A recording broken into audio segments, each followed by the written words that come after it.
So just to highlight the amount of admin that goes into just one case, the documents that we have in front of us here are relating to just one individual in one ongoing case. And, there's probably still more documents to come.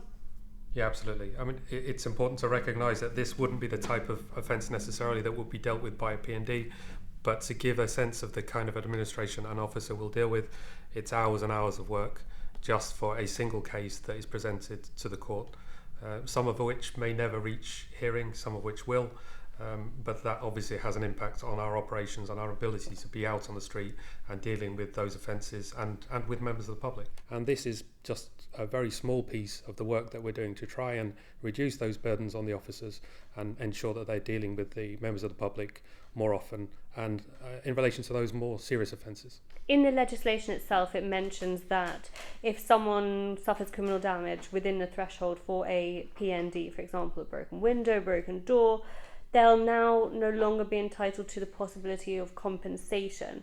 So the offender pays a penalty due to the damage caused, but the victim doesn't receive that. Why is this the case? Would the victim get a choice in this matter?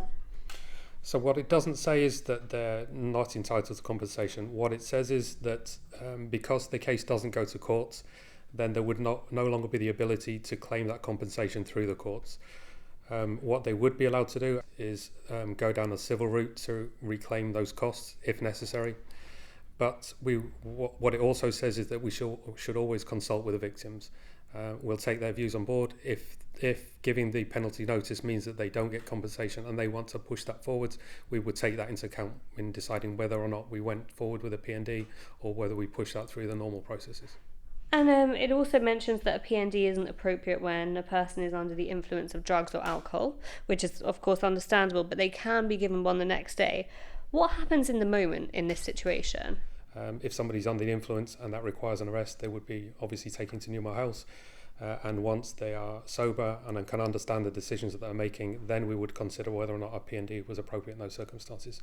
But what this scheme doesn't mean is it doesn't preclude officers from dealing with matters in the normal way that they would deal with them.